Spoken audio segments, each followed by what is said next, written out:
Hello everyone, Paul from HPC Handyman. Really happy with the way the boat's progressing at the moment. Thought I'd give you a bit of a design update and just show you where I'm at with the design.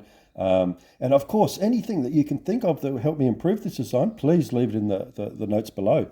But let me give you a brief overview of what's been going on the last couple of weeks. So as you can see, I've got my nice reverse bow in here, all my nice curves, nice head height, 1900 in the saloon, 1823 in the hulls.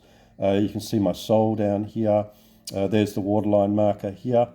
Starting to take some really good shape there. Now, let's take a look at the deck layout, give you a bit of an overview here. Remember, this is only a 4.2 metre boat. So the reason I did that, the beam, is because, I want to keep the cost down in marinas.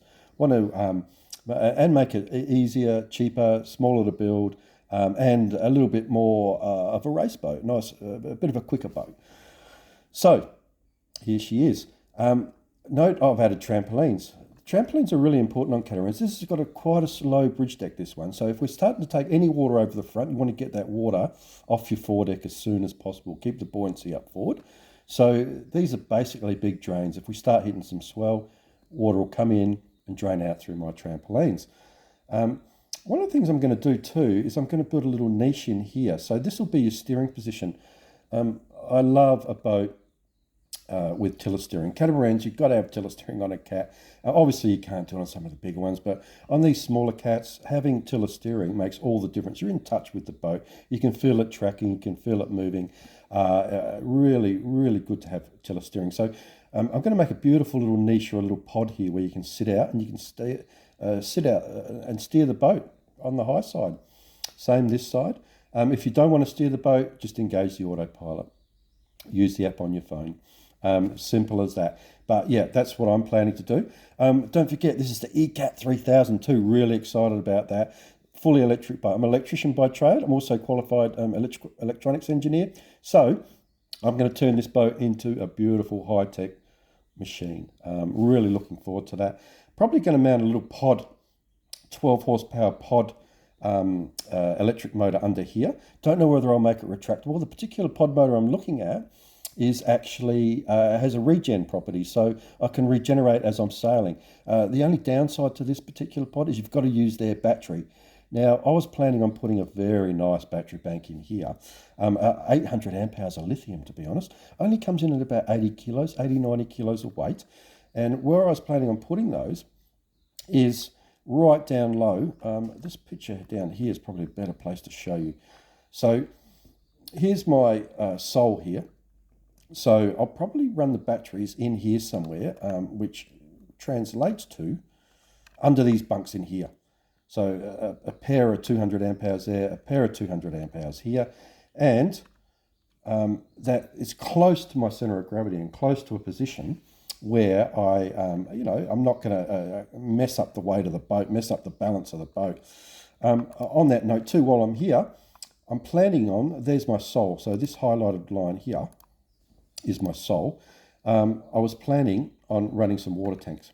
So I might run water tanks here and here. I'm sort of, at a rough estimate, I think I can get about 100 litres a side there. Now that 100 litres a side, well, one will feed the galley, one will feed the shower and the bathroom. So there it is. But, if I could only make water on this boat, and it's unheard of on a 32-footer, but if I've got 800 amp hours of battery and some serious charging capabilities, like a kilowatt of solar, maybe a wind generation as well, then I might be able to just make water. That would make this boat really self-sufficient. You wouldn't have to go into harbour for months on end if you can make water. So that's my goal. Anyway, I'm still in the design process on that. I'll keep you informed how we go there. Now, you'll note I've changed the inside around considerably too. Beautiful club lounge now on the bridge deck. These bunks were tiny, so I've extended that out to the edge of the boat. So, you've got a good 2 metre bunk there now. There's only a small standing area in each cabin to get dressed and changed. This will be a cupboard section here. Walk out of the cabin, there'll probably be a door or a curtain on those. Into the galley, nice little galley section here. Now, I've managed to make a rear cabin too. That's only a small standing area. Remember, there's full headroom, about 1850 all the way along that hull, from here to here. So, yeah, this rear cabin, that'll be like a 3/4 berth with a nice a little standing area to get dressed and changed too. So I've also put my toilet and shower, enlarged it and moved it back a bit too. So more of a conventional layout now. Very nice. I like the layout. Remember, keep remembering, only a 32-foot cat. So, we do have some space limitations. Right, that's about it. That's all I've got to tell you today. But that's where I'm at with the boat. To give you a bit of an idea on costings. Now, I have purchased so far $2,000 worth of plywood and about $1,000 worth of resin. So I'm estimating that to build this first hull, I'm looking at about $2,500, which is quite amazing. If I had to get a boat builder to do this for me, I'd be looking at least $100 an hour for a boat builder.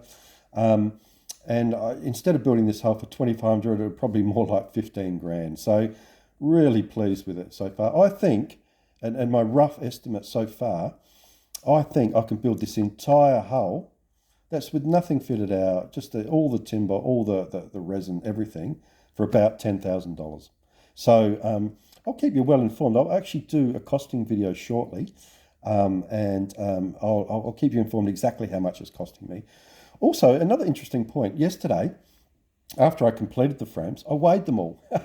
So I'm going to weigh everything going onto this boat because I want to keep it down around the 1,500 kilos before payload, so before water, before I load it up with all my gear basically. So to give you a bit of an idea, I think S10 yesterday, so S10 major structural bulkhead here, just the section that builds the hull, so just this section here that builds this hull, came in at 7.8 kilos. So you can see, I think I did a rough calculation on all the bulkheads. It worked out to about 70 kilograms for the bulkheads. So you can see moving towards a nice lightweight hull here. I wouldn't be surprised if the hull was about 200 kilos when complete. So let's find out anyway, because we're going to do that in the next couple of weeks. So there it is. Really nice, really happy with the way it's coming along. Got my club lounge, got my 2 double cabins, got a 3rd cabin there, nice big galley. Going to, remember, in summary, going to set up a couple of nice little steering pods here so you can get out on the wings and become one with the boat to sail it. Going to put trampolines up front. You've got a nice walkway here to the mast. That's all flat deck in there. Very nice. Going to rework the rudders, going to put some blade rudders on. These are my next jobs that I've got coming up. So yeah, plenty to do. Good fun boat building. The E3000, I'm going to one day. I hope a lot of people start building this boat because I think there's a niche here. I looked around, I couldn't find anything that was cheap to build, simple to build. It gave you scope to do your own thing a bit as well. There's not much on the market like that, unfortunately. So I think that this boat would really suit a lot of home builders. I know it suits me down to the ground. So if you're interested, let me hear your comments. Let me hear your ideas. I'm open to ideas. You got some good ideas for me? I'll incorporate them. Thanks, guys. I'll talk to you soon.